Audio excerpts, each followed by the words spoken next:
पड़ता। Hello friends, आप सभी लोगों का स्वागत है फिर से एक बार अपने यूट्यूब चैनल एसआर ट्यूटोरियल में, जहां पे आज हम देखने वाले हैं दोस्तों क्लास 10th का चैप्टर 6 ट्रायंगल्स में उन सभी इंपॉर्टेंट क्वेश्चन के हम बात करने वाले हैं जो कि आपके एग्जाम के पॉइंट ऑफ व्यू से, बोर्ड एग्जाम के पॉइंट ऑफ व्यू से सीधे सीधे आपका मैच करेगा।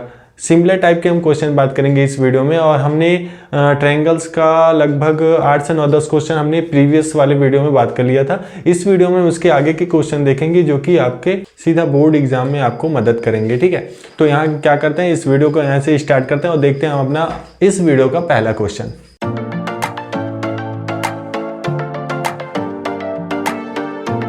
In triangle ABC, D and E are points on a side AB and AC respectively, such that D parallel to BC and A is equal to 2 cm, AD is equal to 3 cm and BD is equal to 4.5 cm. Then find the CE.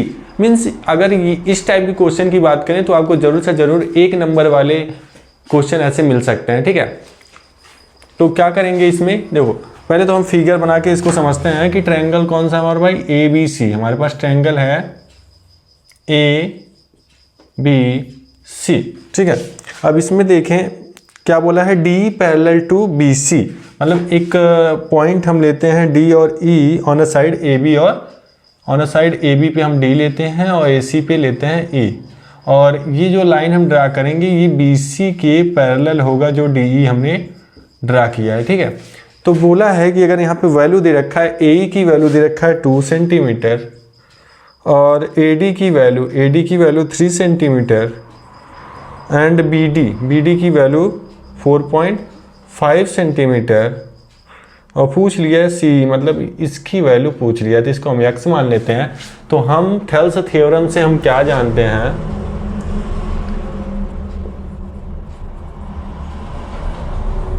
कि भाई अगर कोई भी triangles में कोई line अगर दो line के ट्रायंगल्स को कट कर रहा है, वो तीसरे लाइन के पैरेलल है, तो इनका रेशियो सेम होता है। तो यहाँ पे सीधा सा थेल्स थ्योरम से हम क्या जानते हैं कि ए डी अपॉन में डी बी, हमने थेल्स थ्योरम प्रूव भी किया है, आप लोग देख सकते हैं और आप लोग जानते भी होंगे, ए ई अपॉन में ई सी। अब वैल्यू पुट कर लीजिए, आपको वैल्यू मिल जाएगा। यहाँ पे ए डी की वैल्यू बताइए 3, डी बी की वैल्यू 4.5 और ए की वैल्यू कितना है 2 भाई, और एक्स उसकी वैल्यू एक्स हम मान ले रहे हैं, या तो यहाँ पे ई सी ही सीधा लिख लीजिए, वही वैल्यू आपको निकालना है, ए सी की वैल्यू आपको निकालना है।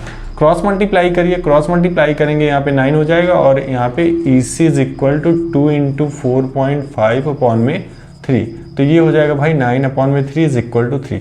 तो ये आपकी वैल्यू आ गई कितना भाई, 3। ठीक है, एक्स की वैल्यू कितना आ गया, मतलब ई सी की वैल्यू 3 सेंटीमीटर आपका आ जाएगा। ओके, ये बहुत सिंपल सा क्वेश्चन था। ये तो आपने एनसीईआरटी का फर्स्ट एक्सरसाइज में ऐसा क्वेश्चन देखा होगा, और ये क्वेश्चन मिल सकते हैं आपको एक नंबर में। तो नेक्स्ट क्वेश्चन हम देखते हैं, नेक्स्ट क्वेश्चन इंपॉर्टेंट क्वेश्चन है, वो भी देखते हैं।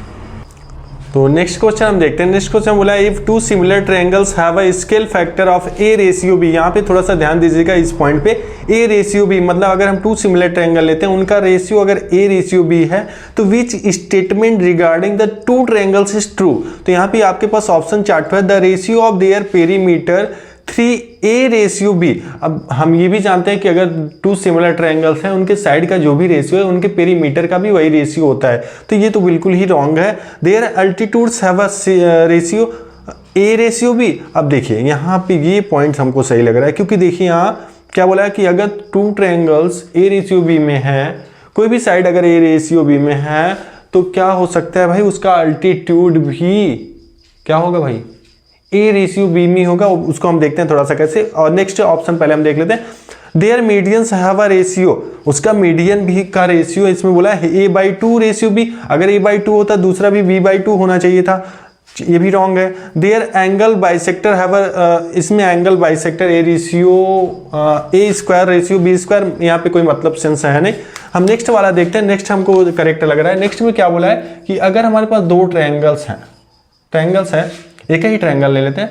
ट्रायंगल की अगर हम बात करें, इनका रेशियो ए रेशियो बी है, इसका अल्टीट्यूड अगर हम लेते हैं, तो हमने इसको प्रूव भी किया था कि दूसरा कोई भी ट्रायंगल हम मान लेते हैं, ये ए है, ए बी है, ये ए है, बी है, ए रेशियो बी में अगर इसको डिवाइड कर रहा है तो इसका अल्टीट्यूड अगर हम लेते हैं सिमिलर ट्रायंगल का तो ये पार्ट भी इसके सिमिलर होता है। अगर ये पार्ट होता है तो ये साइड जो है इस साइड के भी रेशियो के इक्वल होगा, तो दैट सेंस कि ए रेशियो बी ये भी होगा। ठीक है, तो ऐसे ही समझ चुके होंगे आप कि अगर हम कोई अल्टीट्यूड ड्रा करने का मतलब 90 डिग्री होता है, और सिमिलर कैसे हो जाएगा, ये एंगल अभी इक्वल था क्योंकि सिमिलर इसमें बोला है। ठीक है, ये एंगल इसके इक्वल था क्योंकि सिमिलर है, तो ये 90 हो गया, ये 90 हो गया, तो हम जानते हैं भाई ए से दो ट्रायंगल सिमिलर हो सकते हैं। तो ऐसे ये हो सकता है ए रेशियो बी में, तो ए रेशियो बी में हमको आना चाहिए। ठीक है, ये बहुत ही इजी क्वेश्चन था, ये भी आपको 1 नंबर में ही मिलेंगे ऐसे क्वेश्चन, क्योंकि मल्टीपल चॉइस में आपको मिल सकते हैं ऐसे क्वेश्चन। तो नेक्स्ट क्वेश्चन की हम बात करते हैं। तो नेक्स्ट क्वेश्चन हम देखते हैं। नेक्स्ट क्वेश्चन बोला the perimeter of 2 similar triangles are 25 and 15 centimetre respectively if one side of a first triangle is 9 centimetre find the length of a corresponding side of a second triangle.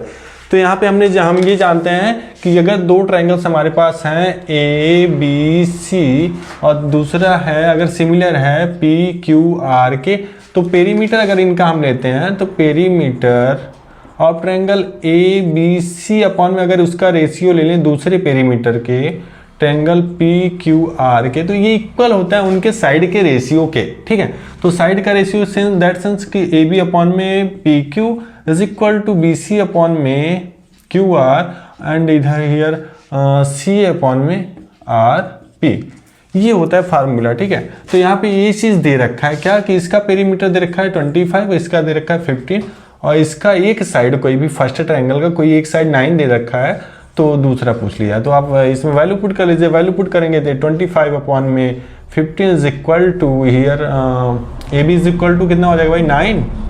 पहले triangle का कोई side ले लेते हैं तो इसका आपको निकाल लीजिए, एक्स वो रख लीजिए, या तो यहाँ पे क्या हो जाएगा आपका पी क्यू हो जाएगा, वही वैल्यू निकाल लीजिए, क्रॉस मल्टीप्लाई करिए तो 9 इंटू 15 अपॉन में 25 हियर पी क्यू हो जाएगा, और 5 5 जा 5 3 जा 27/5 सेंटीमीटर, ये आपका आंसर हो जाएगा। बहुत ही इजी क्वेश्चन था, ये भी आपको 1-2 नंबर में क्वेश्चन ये पूछ सकता है। ठीक है, अब नेक्स्ट क्वेश्चन देखते हैं, और जो नेक्स्ट क्वेश्चन आपका आने वाला है बहुत ही इंपॉर्टेंट है, और ये आपको 4 या 5 नंबर वाले मतलब कि लॉन्ग में पूछ सकता है ये क्वेश्चन। ठीक है, तो बहुत ही ध्यान लगा के इस क्वेश्चन को देखिए और इस क्वेश्चन को अच्छे से समझते हैं, ताकि इसी वक्त आपके दिमाग में बैठ जाए, और ये आप अगर एग्जाम में आ जाता है इसी पैटर्न में क्वेश्चन तो आप करके हमें। ठीक है, तो देखते हैं नेक्स्ट क्वेश्चन।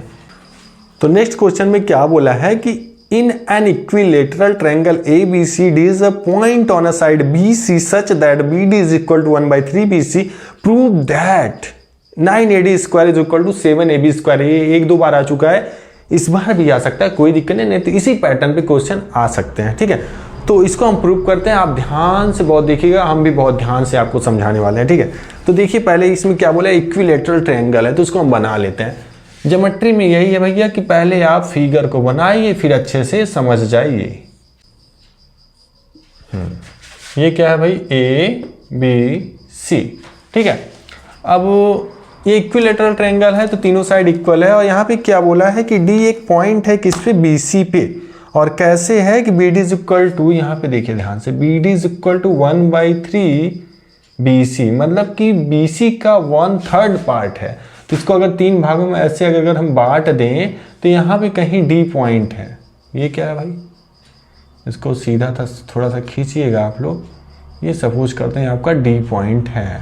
ठीक है, अब डी पॉइंट है तो आपको यहाँ पे एक चीज़ करना है, इसको सोल्यूशन करते वक्त आपको पहले तो एक काम करना है, कंस्ट्रक्शन क्या करना है, कंस्ट्रक्ट अ लाइन। अब लाइन का कोई नाम दे देते हैं यहाँ पे, और कंस्ट्रक्ट हम कुछ ऐसा करते हैं, और ये ऐसा कंस्ट्रक्ट करेंगे इस पे परपेंडिकुलर आ जाए, और परपेंडिकुलर आए तो इसको हम यम नाम दे देते हैं। तो construct a line A M perpendicular to B C. ठीक है, इतना करने के बाद आपका खेल स्टार्ट होता है, आपका प्रूफ स्टार्ट होता है। आप कैसे करेंगे, देखिए जब हम कंस्ट्रक्ट करेंगे इसको यम पे, तो इक्विलेटरल अगर ट्रायंगल है तो ये जो बी एम है आपका सी एम के बराबर होगा। अब क्यों होगा, अब क्लास 9th पे पढ़े हैं, अब इक्विलेटरल ट्रायंगल है तो एंगल बी और एंगल सी इक्वल है, और 90-90 इधर इक्वल हो गया, और एक कॉमन साइड अगर देखें दोनों ट्रायंगल में हमको ये मिल जाएगा, तो थोड़ा सा इसको हम कर भी लेते हैं। आप ऐसे लिखेंगे, अगर लॉन्ग में आता है थोड़ा हमको लिखना ज़्यादा पड़ता है, तो इसमें भी थोड़ा सा ज़्यादा लिख ही ले लीजिए। ए ट्रायंगल ले लेते हैं, ABM एंड ट्रायंगल। कौन सा ट्रायंगल ले भाई? ये वाला ट्रायंगल जो हमने बांटा है कंस्ट्रक्ट करके, उसको अलग कर लेते हैं। दूसरा ट्रायंगल है AMC, ABM ACM लिख लीजिए, करस्पॉन्डिंगली लिखते हैं ना, ABM ACM। तो यहाँ पे अगर हम देखेंगे एंगल जो है B इज इक्वल टू क्या भैया? C, और एंगल ये वाला तो 90 डिग्री हम जानते हैं भैया, AM B is equal to angle AM C is equal to 90 degree. अब दूसरा चीज़ ये हम देख लेते हैं कि हमारा एक साइड मिल जाएगा कॉमन का भैया, AM अपॉन में AM is equal to AM, ठीक है, कॉमन। तो यहाँ एंगल साइड से ये ट्रायंगल हमारे कांग्रुएंस हो जाते हैं, ACM बाई AS, ठीक है। अच्छा, दो ट्रायंगल अगर कांग्रुएंस होते हैं तो बाई CPCT हम बोल सकते हैं, हमने क्लास 9 में पढ़ा है कि इनके सभी साइड करस्पॉन्डिंग साइड इक्वल हो जाते हैं। तो इसीलिए आपका जो BM है वो इक्वल हो जाएगा MC के। ये चीज़ हमको चाहिए था, हमने कर भी दिया, ये इसके इक्वल है, ठीक है। अब हमको क्या करना है, यहाँ पे देखिए ये BD जो है BC को 1/3 पार्ट में बांटता है। तो यहाँ से थोड़ा सा एक चीज़ हम देखते हैं, तो यहाँ पे एक चीज़ और लिख लेते हैं। अब ये दोनों अगर इक्वल है तो ये BC का हाफ ही होगा। अब BC का तो हाफ होगा, इक्वल है, तो यहाँ पे लिख लीजिए BC/2, आराम से लिख सकते हैं, कोई दिक्कत यहाँ पे नहीं होना चाहिए आपको, ठीक है। अब आप क्या करिए, यहाँ से अब इस साइड पे बस हम वर्क करने वाले हैं। कैसे करेंगे, एक बार ट्रायंगल लीजिए AMB और पाइथागोरस थ्योरम लगा दीजिए, क्योंकि आपको चाहिए क्या पहले ये देख लेते हैं, हमको चाहिए क्या, हमको प्रूव क्या करना है, उसको तो लेके आपको चलना है। क्या भाई, हमको प्रूव करना है 9AD² is equal to 7AB²। तो AD का मतलब आपको ये लाइन चाहिए और AB का मतलब आपको ये लाइन चाहिए। तो एक बार A ट्रायंगल लेके पाइथागोरस लगाइए, बहुत ही सिंपल है, दो काम आपको करना है, पाइथागोरस लगाना है। तो यहाँ पे देखिए ये एक, आप इसको अभी छोड़िए, BM की वैल्यू लिख लीजिए, क्योंकि यहाँ जब ये वाला ट्रायंगल ले लेंगे हमको BM की वैल्यू काम आएगी, और यहाँ पे BD की वैल्यू काम आएगी। तो BD की वैल्यू जब भी काम आएगी तो BD की वैल्यू क्या है भाई, 1/3 BC, ठीक, और BM की वैल्यू, ठीक। अब चलिए, अब हम प्रूव कर सकते हैं आराम से, कोई दिक्कत नहीं। तो पहले आप क्या करिए, ट्रायंगल ले लीजिए, कौन सा, इन ट्रायंगल ABM। अच्छा, इसमें अगर देखें तो हम पाइथागोरस अगर लगाते हैं तो हमको क्या मिलेगा, हाइपोटेनस क्या है इसमें, AB² is equal to AM² अब प्लस में BM², ठीक है, BM²। अब नेक्स्ट ले लेते हैं इन ट्रायंगल, ये वाला ट्रायंगल ले लीजिए ADM। इसमें पाइथागोरस अगर हम लगाते हैं तो हमको मिलेगा AD हाइपोटेनस है, AD² बराबर AM² और फिर प्लस में DM², ठीक है। अब इसको आप माइनस कर लीजिए, इसको एक इक्वेशन बनाइए फर्स्ट, इसको आप सेकंड बनाइए और माइनस कर लीजिए। इक्वेशन फर्स्ट माइनस सेकंड आप करेंगे। अब लॉन्ग क्वेश्चन है, आपको थोड़ा लिखना पड़ेगा, हम तो कम ही लिख रहे हैं, आप थोड़ा सा और बढ़ा दीजिएगा, इसमें कोई दिक्कत नहीं। तो यहाँ पे माइनस करेंगे तो यहाँ पे होगा AB² माइनस में AD² is equal to BM² minus में DM²। अच्छा, ये क्या होगा भाई, ये तो कैंसिल हो जाएगा, सेम है, प्लस माइनस होगा तो ये प्लस है, इधर माइनस करेंगे कैंसिल हो जाएगा।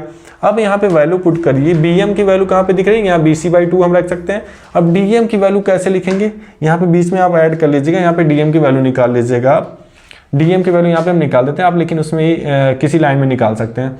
तो DM की वैल्यू कैसे निकलेगी, यहाँ देखते हैं। DM इज इक्वल टू क्या होगा, ये इस पूरे में से अगर इसको माइनस कर दे, जो कि हम जानते हैं, पूरे को जानते हैं भाई, BM की वैल्यू जानते हैं यहाँ पे BC/2 और BD की वैल्यू यहाँ जानते हैं 1/3 BC, ठीक है, BC/3 जिसको हम बोल सकते हैं। तो यहाँ पे DM, अब इतनी वैल्यू क्या हो जाएगी आपको, BM, थोड़ा ध्यान से देखिए समझ में आएगा। ये पूरे में से अगर इतना माइनस कर दे तो क्या हो जाएगा आपके पास भाई, इसमें वैल्यू रख लीजिए और क्या, BC/2, BC है 2 हम लिख दे रहे हैं यहीं पे, BC/2 माइनस यहाँ पे BC/3, एलसीएम लेंगे क्या हो जाएगा नीचे 6, और यहाँ पे 2 3 जा 3BC माइनस में 2BC, यहाँ कट के आ जाएगा आपका BC/6, मतलब DM की वैल्यू आपके पास है BC/6।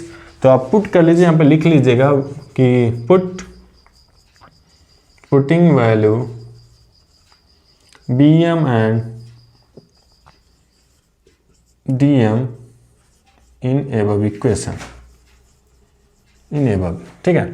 जब वैल्यू पुट करेंगे यहाँ पे, तो हम यहाँ पे लिख लेते हैं, आगे लिख लेते हैं, हमारे पास जगह है। तो AB² माइनस AD² क्या होगा, AB² minus AD² is equal to, यहाँ पे BC के फॉर्म में रखिए। अच्छा, BC को हम कुछ और भी लिख सकते हैं। यहाँ पे देखिए, हमको अगर BC चाहिए नहीं तो BC को और हम क्या लिख सकते हैं, भाई हमको इक्वेशन में AD और AB चाहिए, तो यहाँ पे हमको AD AB दिख रहा है, लेकिन यहाँ पे BM और DM दिख रहा है, और हम BM के जगह पे क्या पुट करने वाले हैं, BC, लेकिन BC के जगह पे और भी कुछ आप पुट कर सकते हैं। क्या, थोड़ा सा यहाँ पे आइए, हम लिख सकते हैं AB is equal to BC is equal to CA। क्यों, क्योंकि इक्विलैटरल ट्रायंगल है, तीनों साइड इक्वल होंगे, ये साइड और ये साइड, ठीक है, इक्वल होंगे, तो हम क्या BC के जगह पे AB नहीं पुट कर सकते हैं, बिल्कुल पुट कर सकते हैं। तो यहाँ पे हो जाएगा AB/2, जहाँ पे हमको BC पुट करना है वहाँ पे हम AB/2 पुट कर सकते हैं, यहाँ पे AB/6, क्योंकि BC की जगह भाई AB/6 रख सकते हैं। तो अब देखिए, तो यहाँ पे BM की वैल्यू AB/2 यहाँ पे पुट कर दीजिए, तो यहाँ पे हम कहाँ, वहाँ पुट कर रहे थे, तो BM के जगह पे ध्यान से देखिएगा, बहुत BM के जगह हम क्या रखने वाले, AB/2 और होल स्क्वायर करने वाले हैं उसका, क्योंकि है, फिर माइनस में DM की वैल्यू हम क्या रखने वाले हैं, यहाँ पे देखिए BC/6, जिसको हम लिख सकते हैं AB/6, तो AB/6 का होल स्क्वायर, अब स्क्वायर कर लीजिए, तो AB² माइनस में AD² इज इक्वल टू, इसको स्क्वायर करिए पहले तो फिर सॉल्व करिए, AB²/4 माइनस में AB² अपॉन में 36, एलसीएम ले लीजिए, 36 आ जाएगा, 4 9 जा 9, AB² हो जाएगा, और माइनस में 36 AB² रहेगा। इसको सॉल्व करेंगे, 8AB² अपॉन में 36 हो जाएगा। इधर क्या है आपका भाई, AB² माइनस में AD² है। आप AB को इधर लेके आइए, AD को उधर लेके जाइए, या तो आप क्या करिए, हाँ ठीक है भाई, काम करिए, AB को इधर AD को उधर कर लीजिए। अच्छा, इसको कैंसिल भी कर सकते हैं जी, यहाँ पे देखिए थोड़ा सा, इसको क्या करिए आप, 4 2 जा और 4 9 जा, तो अब लाइए, अब थोड़ा सा इजी होगा, AB² माइनस में 2 AB² अपॉन में 9 हो जाएगा। थोड़ा ध्यान से देखिए, इसी चीज़ को हमने इधर लेके आया और इसको इधर लेके जाएंगे, यहाँ पे हो जाएगा आपका AD²। तो सॉल्व करिए, 9 एलसीएम लेंगे तो 9AB² माइनस में 2AB² अपॉन में पूरा 9 हो जाएगा, इधर हो जाएगा AD²। अब ये डिवाइड उधर लेके चले जाइए, इसको माइनस कर लीजिए, तो यहाँ पे 7AB² is equal to 9AD²। बहुत ही सिंपल सा प्रूफ था, बस लेंदी थोड़ा सा था। अब लेंदी भाई, लॉन्ग में आप लेंदी नहीं करेंगे तो क्या शॉर्ट करेंगे, शॉर्ट में करेंगे नहीं, तो अब लॉन्ग जब आंसर क्वेश्चन आने वाले हैं तो आपको लेंदी क्वेश्चन करने ही पड़ेंगे। और बहुत लाइन वाइज लाइन आपको समझ में आए होंगे, हमने लाइन वाइज लाइन आपको समझाया, ठीक है, और लाइन वाइज लाइन आपको समझ में आओगा। आप लाइन वाइज लाइन उतार के भी आ सकते हैं, मतलब पेपर में सॉल्व करके आ सकते हैं, ठीक है, तो कोई दिक्कत नहीं। ये देखिए आपका प्रूफ हो गया, ये हमको करना भी था, 7AB² is equal to 9AD², यहाँ पे आपका प्रूफ है, हैंस प्रूफ लिख के जरूर आइएगा, ठीक है। तो ये आपको समझ में आएगा, इसको आप 1-2 बार रिवीजन करेंगे, आपके दिमाग में बैठ जाएगा। नेक्स्ट क्वेश्चन हम देखते हैं, नेक्स्ट क्वेश्चन बोला है, इन द गिवन फिगर, आपके पास फिगर दे रखा है, if D parallel to BC find EC। यहाँ पे फिगर हम पहले ड्रा करते हैं, हमारे पास फिगर है ABC, क्या भाई, बड़ा सा फिगर ड्रा करते हैं, आपको दिखे अच्छे से, ABC, ये आपके पास फिगर है। यहाँ पे बोला है D parallel to BC, figure यहाँ पे एक चीज़ और है, यहाँ पे ये लाइन है जो कि आपका DE है, तो D पैरेलल टू BC, यहाँ पे BC पैरेलल टू DE भी लिख सकते हैं, कोई दिक्कत नहीं। ओह यहाँ पे D पैरेलल टू BC, ठीक है, D पैरेलल टू BC यहाँ पे दे रखा है, और वैल्यू यहाँ पे देखा 1.5 और 1 और 3 सेंटीमीटर, ये सेंटीमीटर आपका है। अब देखिए यहाँ पे फिगर दे रखा है, यहाँ पे वैल्यू दे रखा है, आपको बोल दिया है कि EC की वैल्यू फाइंड करिए, ये वैल्यू फाइंड करनी है आपको, ठीक है। तो सीधा सा थेल्स थ्योरम लगाइए, क्योंकि जहां भी आपको ट्रायंगल में बीच में एक लाइन देके पैरेलल दे देता है, सीधा थेल्स थ्योरम लगाइए। और वो भी थेल्स थ्योरम में क्या कि जो भी साइड का उनका डिवीजन है उनका रेशियो इक्वल कर लीजिए। तो क्या करते हैं भाई, हम रेशियो इक्वल सीधा सा थेल्स थ्योरम से हम क्या करेंगे, AD अपॉन में DB is equal to AE upon में EC। अब यहाँ पे आपको क्या करना है, वैल्यू पुट करना है। तो 1.5 अपॉन में 3 इज इक्वल टू 1 अपॉन में x, या तो आप पूरा लिख लीजिए EC। अब EC की वैल्यू चाहिए तो EC इधर आएगा, इधर 1 में 3 मल्टीप्लाई होगा, अपॉन में 1.5 आ जाएगा। अब 3 अपॉन में 1.5 मतलब 3/1.5 ऐसा है, 3 और 1 और आधा, ठीक है। तो इसको अगर हम डिवाइड करते हैं तो क्या जो नियम है क्या कहता है कि 10 अपॉन 10 मल्टीप्लाई करिए, डेसिमल को हटाइए, तो 30 अपॉन में 30 अपॉन में ये 15 हो जाएगा और बाई 2 हो जाएगा, मतलब कि 2 से डिवाइड कर दीजिए, ये 2 आंसर आ जाएगा। आपके EC की वैल्यू आ जाएगी 2 सेंटीमीटर। बहुत ही सिंपल सा क्वेश्चन था, ऐसा आता है तो आपको 1 नंबर में ऐसे क्वेश्चन मिलने वाले हैं, ठीक है। नेक्स्ट क्वेश्चन हम देखते हैं। नेक्स्ट क्वेश्चन बोला है कि हमारे पास एक फिगर है, in the figure if ACB is equal to CDA, AC is equal to 6 centimetre and AD is equal to 3 centimetre, then find the length of AB। आपके पास फिगर कैसा दिया है उसको पहले हम ड्रा करते हैं कि हमारे पास जो फिगर है ACB कुछ ऐसा है, A C और B, और यहाँ पे एक लाइन और ड्रा है जो कि D है, ठीक है। और इसमें आपको दिया क्या है, दिया क्या है आप समझ चुके हैं कि यहाँ पे बस एक एंगल इक्वल दे रखा है, angle ACB is equal to angle CDA, और आपके पास फिगर है, और फिगर में वैल्यू भी दे रखा है कि AD इज इक्वल टू, पहले तो AC दे रखा है 6 सेंटीमीटर और AD दे रखा है 3 सेंटीमीटर। तो बोल दिया है कि आपको AB की वैल्यू फाइंड करनी है, ठीक है। तो थोड़ा सा ध्यान से अगर देखें तो ये एंगल और ये एंगल किस ट्रायंगल में इसमें मिल रहा है, क्योंकि यहाँ पे आपके पास 3 ट्रायंगल है, एक को बड़ा वाला ट्रायंगल, इसमें 2 ट्रायंगल, 3 ट्रायंगल है, ठीक है।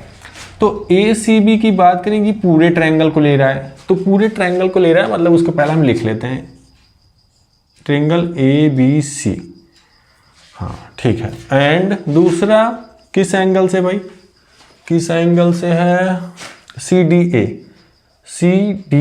मतलब कि इस एंगल से, हाँ मतलब इस ट्रायंगल से है, ये जो एंगल है इस ट्रायंगल से, किस ट्रायंगल से, ट्रायंगल कुछ इस फॉर्म में लिखते हैं, बीच में क्या आ जाए, इसमें क्या है भाई बीच में, जिस एंगल को बोला है उसके बीच में ले लीजिए। यहाँ पे हम इसको लिख सकते हैं ACB लिख सकते हैं, तो इसको ही ऐसे कुछ फॉर्म में लिखते हैं ADC, ठीक है।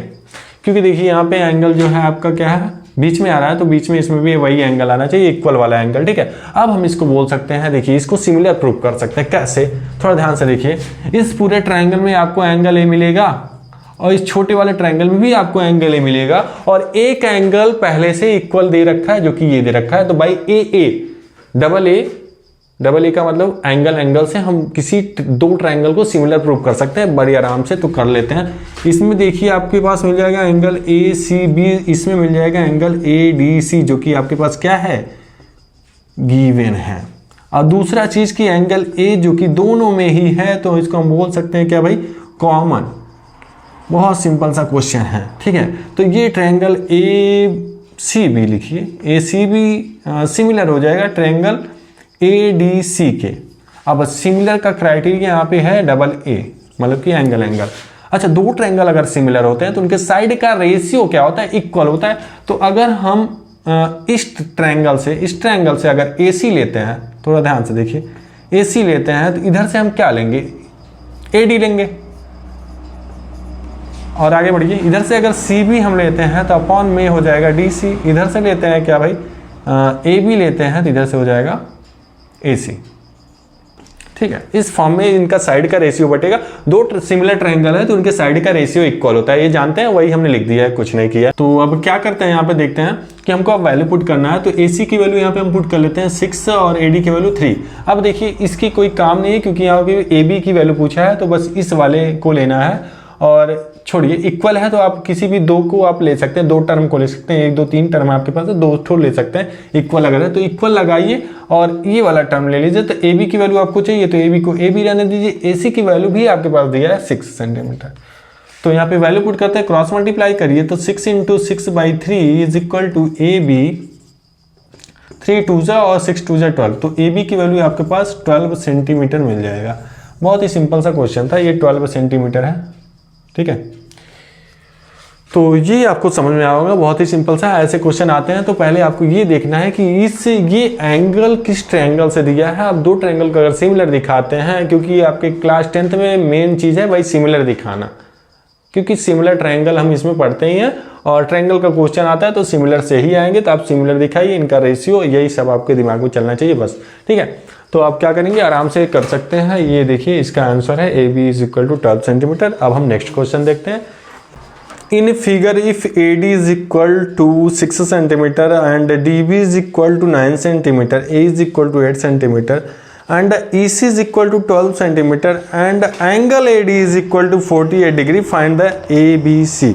तो फिगर में क्या दे रखा है, फिगर पहले हम बनाते हैं भाई ABC। पहले एक बड़ा सा ट्रायंगल बनाते हैं ABC और बीच में एक लाइन है जो कि कट कर रहा है ट्रायंगल को, जिसको नाम दे देते हैं DE। फिर साइड में इसका दे रखा है, यहाँ पे हम यहाँ पे लिखा हुआ है। तो AD is equal to 6 centimetre, DB is equal to 9 centimetre, A is equal to 8 centimetre, EC is equal to 12 centimetre. और एक चीज़ यहाँ पे फिगर में दिया है 48 डिग्री, ये एंगल D एबव साइड का दे रखा है। तो बोला है कि find the value of angle ABC, find angle ABC। बहुत ही सिंपल सा क्वेश्चन है। तो आपको जब भी ऐसे क्वेश्चन मिलते हैं तो आपको पहले ये देखना है कि ये जो रेशियो दे रखे हैं तो आपको यहाँ पे सिमिलर से ही मतलब है, ठीक है। तो थेल्स थ्योरम से हम ये जानते हैं कि अगर जब भी ऐसे आते हैं कि किसी ट्रायंगल में एक लाइन अगर कट कर रहा है तो थेल्स थ्योरम से ही मतलब है उसको, ठीक है। तो यहाँ पे पहले तो वैल्यू आप फिगर में पुट कर दीजिए सबको। तो AD की वैल्यू क्या है 6 है और DB की वैल्यू क्या है भाई 9 है, AE की वैल्यू 8 है और ये 12 है। अब हम जानते हैं कि थेल्स कन्वर्ज से क्या होता है कि अगर उनके हम साइड का रेशियो इक्वल दिखा लेते हैं तो जो लाइन कट करता है दो साइड को पैरेलल होता है। तो यहाँ पे दिखा दीजिए। तो AD अपॉन में हम पहले वैल्यू रखते हैं, अगर रेशियो इक्वल होगा तो दिखा देंगे। AD अपॉन में DB, इसकी वैल्यू क्या है हमारे पास 6 अपॉन में 9। इसको रेशियो हम कैसे करते हैं, इसको आप कॉमन फैक्टराइजेशन इसका जो भी मिलता है आप फैक्टर कर दीजिए। तो यहाँ पे मिलेगा 3 2 जा और 3 3 जा, ये इसका कॉमन फैक्टराइजेशन मिल रहा है, को प्राइम नंबर मिल रहा है। तो अब दूसरी काम देख लेते हैं, AE अपॉन में EC कितना है भाई 8/12 है, 4 से कैंसिल करिए तो 2/3 मिल जाएगा, मतलब इक्वल है भाई। AD अपॉन में DB is equal to AE upon में EC, ये इक्वल है। अगर इक्वल है तो हम क्या कर सकते हैं भाई कि ये इक्वल है तो हमारे जो लाइन इसको कट कर रहा है वो क्या होगा भाई पैरेलल होगा, D पैरेलल टू BC। अगर इक्वल है तो रेशियो भाई कन्वर्ज ऑफ थेल्स थ्योरम। तो अगर इक्वल है तो हम जानते हैं अगर इक्वल है तो दो लाइन को अगर एक लाइन करता है कट करता है तो ट्रांसवर्जल होता है। अब ट्रांसवर्जल होता है तो उनका जो ये एंगल और ये एंगल होता है करस्पॉन्डिंग एंगल होता है। तो यहाँ पे जो एंगल आपके पास गिवन है क्या, angle ADE is equal to, angle AD is equal to given है, आपको निकालना क्या है एंगल ABC, और जो कि ये इक्वल हो जाएंगे। क्यों हो जाएंगे, क्योंकि ये करस्पॉन्डिंग एंगल होते हैं, करस्पॉन्डिंग एंगल्स। अब करस्पॉन्डिंग एंगल्स हैं तो हम बोल सकते हैं इक्वल होंगे, तो एंगल ABC भी आपका क्या हो जाएगा 48 डिग्री। पहले देखिए इक्वल होगा तो ये करस्पॉन्डिंग एंगल से इक्वल हो जाएगा, इसलिए 48 डिग्री होता है। तो पहले आपको पैरेलल दिखाना पड़ेगा थेल्स के कन्वर्ज से। इसको ऐसे क्वेश्चन मिलते हैं तो आप ऐसे ही सॉल्व करके आ जाइएगा, ठीक है। तो इस वीडियो में हम इतने ही क्वेश्चन लेने वाले हैं, क्योंकि ये वीडियो लेंदी हो जाएगा, क्योंकि इसमें लॉन्ग भी क्वेश्चन थे, आपको इसको समझना पड़ता है तो वीडियो लंबा हो जाता है। कोई दिक्कत नहीं, हम जो भी आगे के बच्चे पूछे क्वेश्चन है 4-5 तो उसको अगले वीडियो में बात कर लेंगे। आप तब तक इतना पढ़िए, इतना रिविजन करिए और अच्छे से पढ़िए, ठीक है।